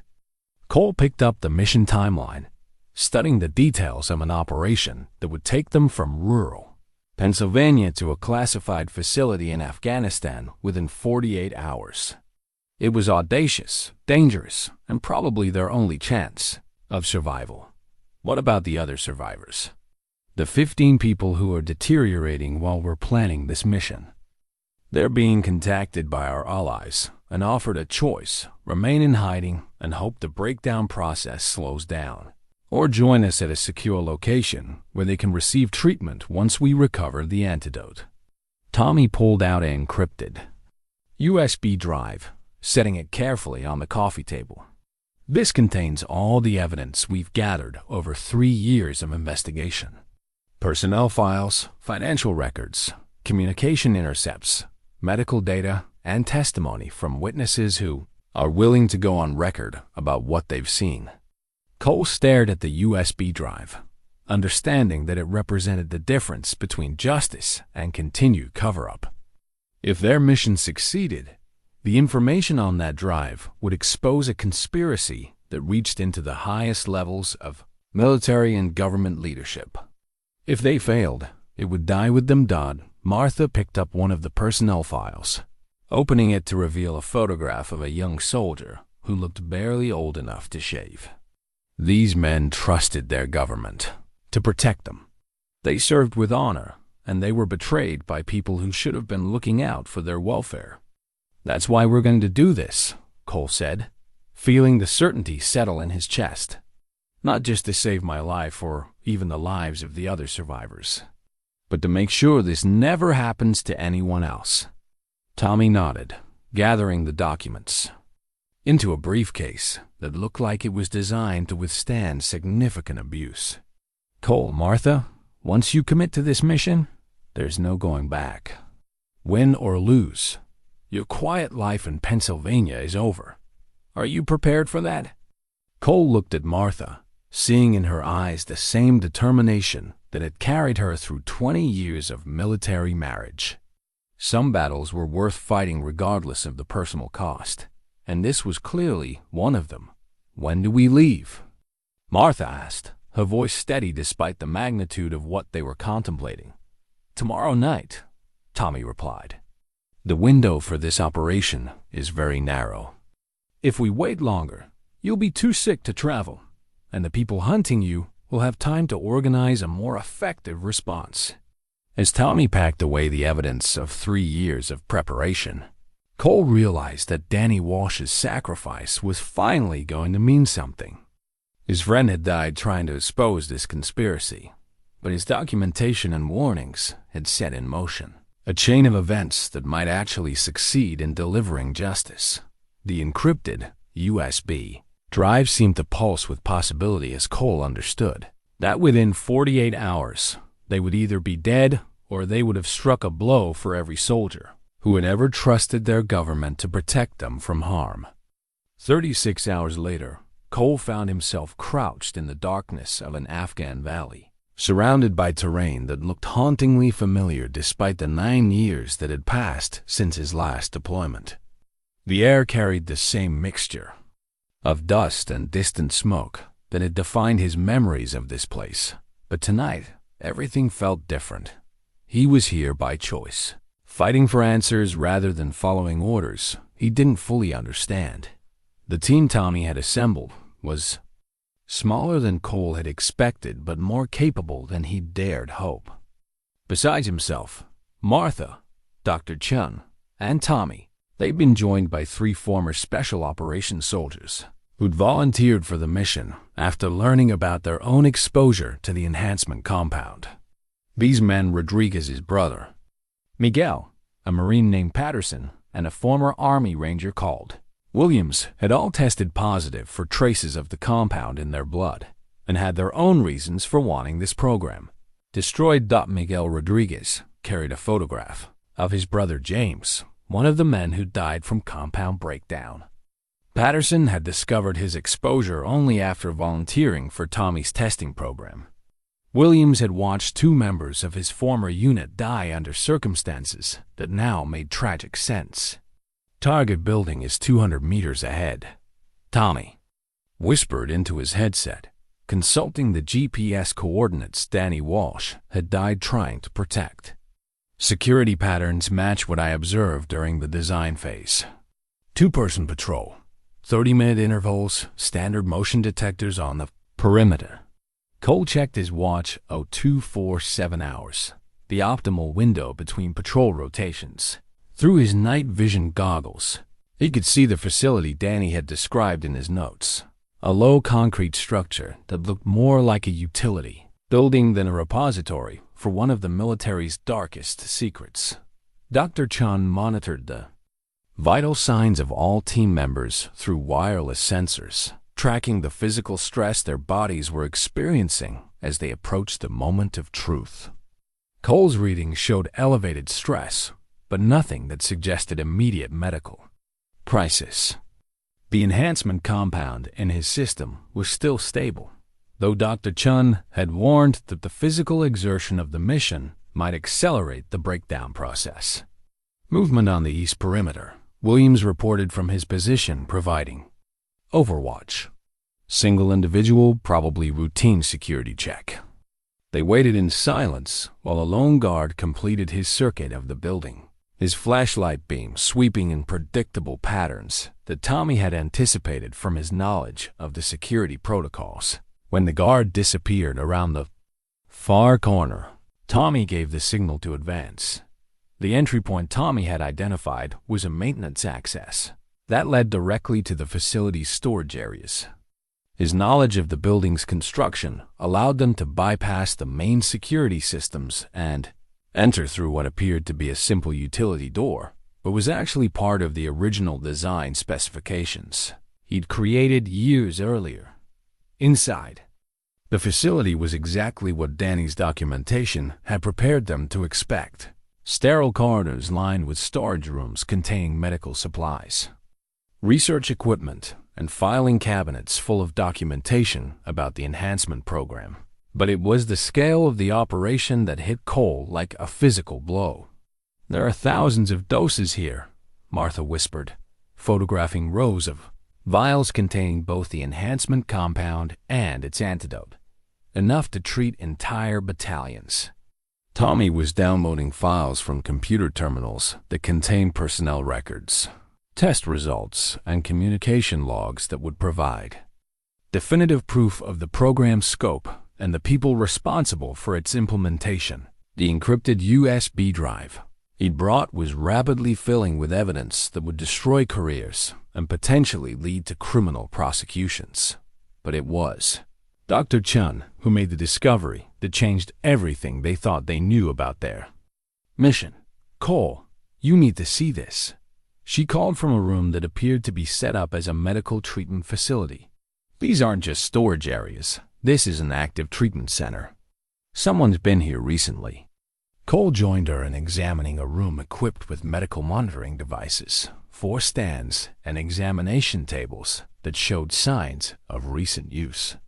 On a nearby desk, patient charts were arranged in neat stacks, each one documenting ongoing treatment of subjects who were clearly still participating in the program. "These patients," Dr. Chen said, reading through the charts, "they're all showing signs of compound breakdown, but they're receiving regular antidote treatments to manage the symptoms. Someone's been keeping test subjects alive and functional by providing just enough treatment to prevent death while maintaining the enhancement effects." Cole felt sick as he realized the implications. The people running this program hadn't just been allowing victims to die. They'd been selectively treating some subjects to maintain a pool of enhanced soldiers who could be studied over extended periods. How many people are in active treatment? Martha asked. Dr. Chen flipped through more charts. At least 30, maybe 40. And according to these treatment schedules, some of them are due for sessions within the next few days. Tommy looked up from the computer terminal where he'd been downloading files. That means this facility is still operational. Well, not just. Recovering historical evidence, we're interrupting an ongoing criminal enterprise. The realization that they were inside an active program facility changed the urgency of their mission dramatically. They weren't just gathering evidence and supplies. They were potentially in immediate danger from personnel who might arrive at any time to continue treating unwilling test subjects. But it was Williams who made the discovery that would haunt all of them for the rest of their lives. Found the disposal area, he reported grimly from a room at the end of the corridor. And I found Danny Walsh.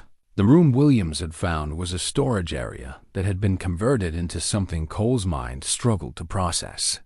Danny Walsh's remains lay in a medical storage unit alongside the bodies of at least a dozen other men, all preserved in conditions that suggested they'd been kept for ongoing research purposes, even after death.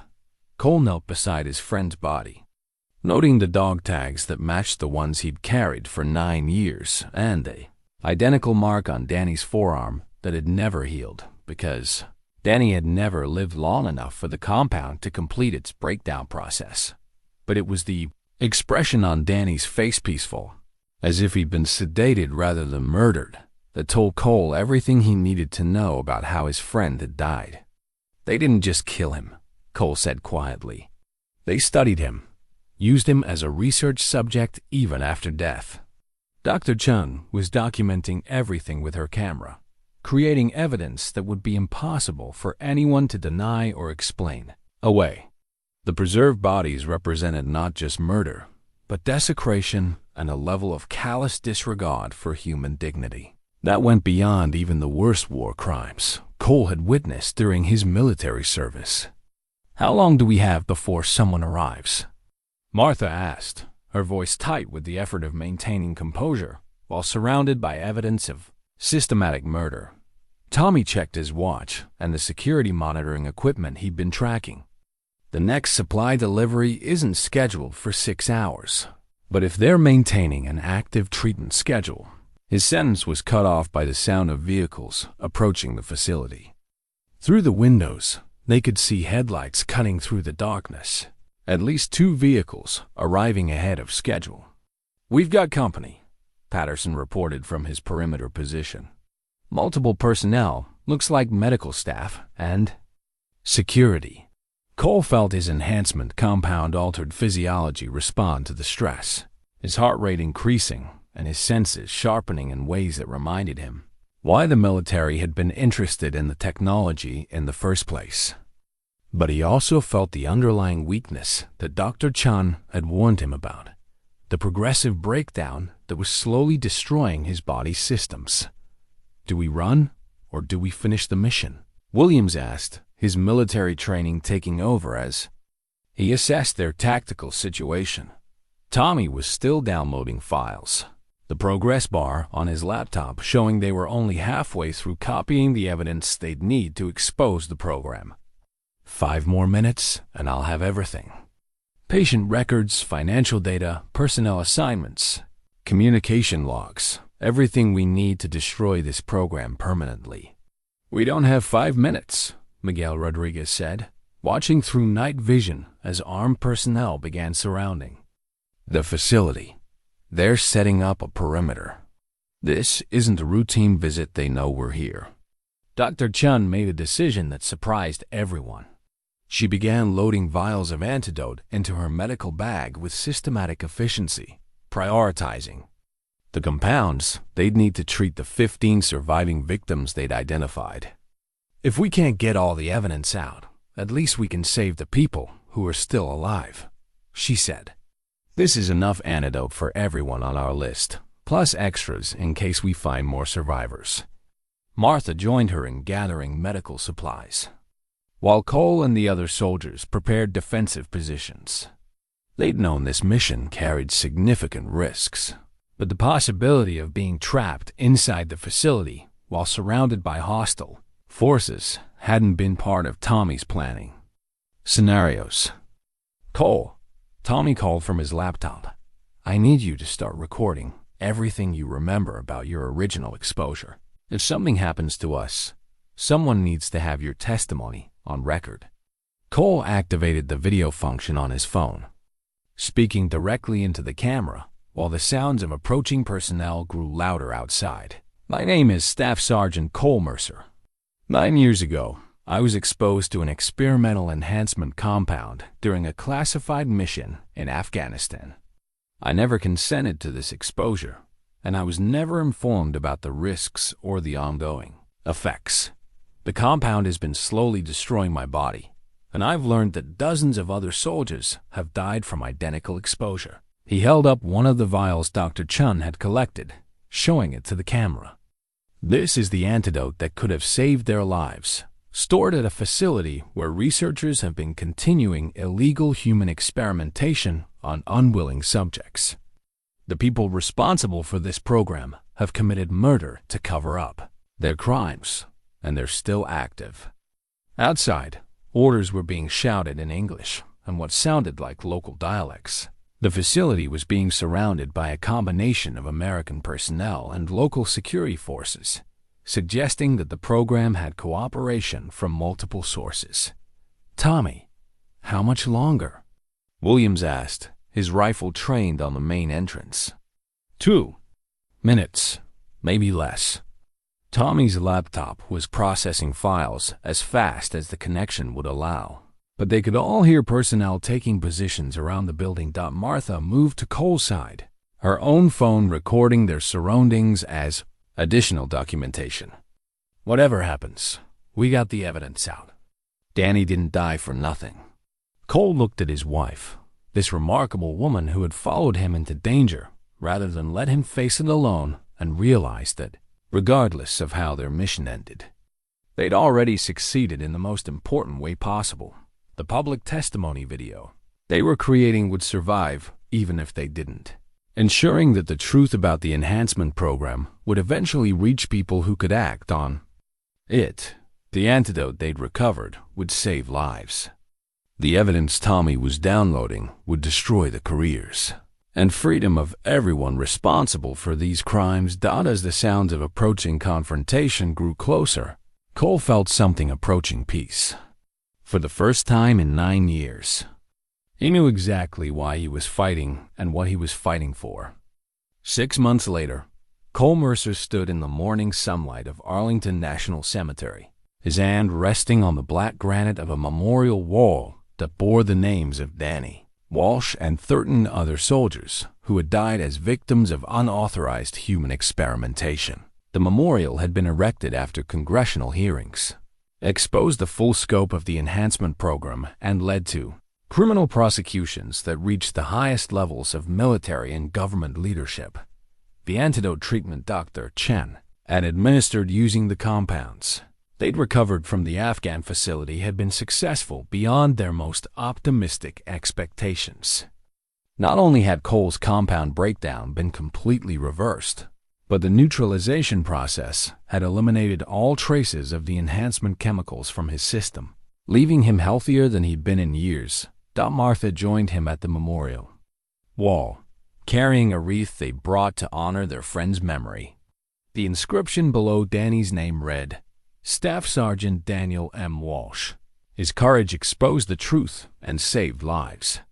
The last of the survivors finished treatment yesterday, Martha told him. Dr. Chen says Miguel Rodriguez is making excellent progress, and the 2 soldiers from Patterson's unit are both completely clear of compound residue. All 15 of the located survivors had agreed to undergo antidote treatment once the conspiracy had been exposed, and they'd learned they had a choice between certain death and a chance at recovery.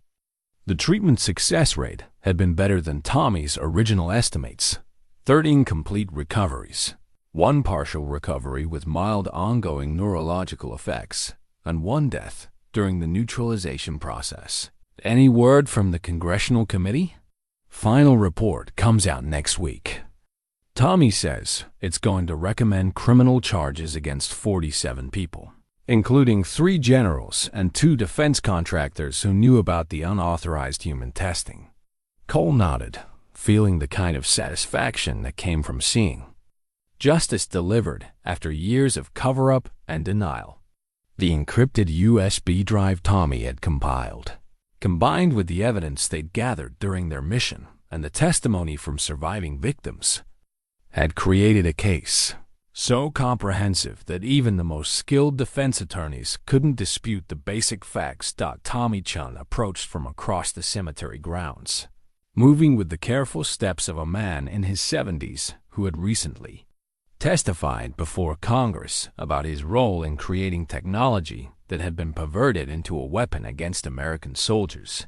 The hearings had been difficult for him, but his willingness to take responsibility for his part in the program had been crucial to establishing the full scope of what had happened. The facility in Afghanistan has been completely shut down, Tommy reported. The International Red Cross confirmed that all medical equipment has been destroyed and the site has been turned over to Ostabiyad, Afghan authorities, for investigation of the personnel who were buried there. Danny Walsh's remains, along with those of the other victims found at the facility, had been returned to the United States for proper burial with military honors. The families who had spent years wondering what had happened to their loved ones finally had answers and closure. Dr. Chen emerged from behind one of the larger memorial stones, where she'd been placing flowers on the grave of James Rodriguez. Her testimony about the medical aspects of the program had been instrumental in helping the public understand how sophisticated and deliberate the human experimentation had been. "How are you feeling today?" she asked Cole, though the question was more social courtesy than medical concern. His recovery had been so complete that he no longer required regular monitoring. "Like I can finally sleep peacefully," Cole replied, and meant it. For the first time since returning from Afghanistan 9 years ago, he wasn't carrying the weight of unanswered questions and buried secrets. The congressional investigation had revealed that the enhancement program had affected more than 200 soldiers over a 3-year period, with survivors located not just in the United States but in 7 other countries where affected personnel had settled after discharge.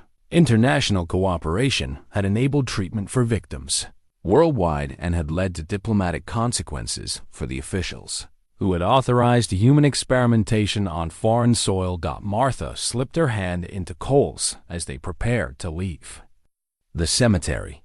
What happens now? It was a question they'd all been contemplating as the legal and political aftermath of the exposure continued to unfold. Cole's life as a small-town deputy sheriff was over. His role in exposing the program had made him a public figure, whose testimony was required at trials and hearings that would continue for years. But the attention also created opportunities he'd never expected. "I've been asked to work with a veterans advocacy group that's helping other people who might have been subjected to unauthorized medical procedures," Cole said. Turns out the enhancement program wasn't the only classified research that used soldiers as unwilling test subjects. Tommy nodded approvingly. "Your experience navigating the system to get answers could help a lot of people who don't know where to start asking questions." As they walked toward their cars, Cole reflected on how completely his life had changed since the morning he'd finally agreed to see a doctor about the scar on his arm. The quiet existence he and Martha had built in rural Pennsylvania was gone, replaced by something more complicated, but ultimately more meaningful. "Do you miss it?" Martha asked, as if reading his thoughts. "The simplicity of our old life?" Cole considered the question as he looked back at Danny Walsh's name on the memorial wall.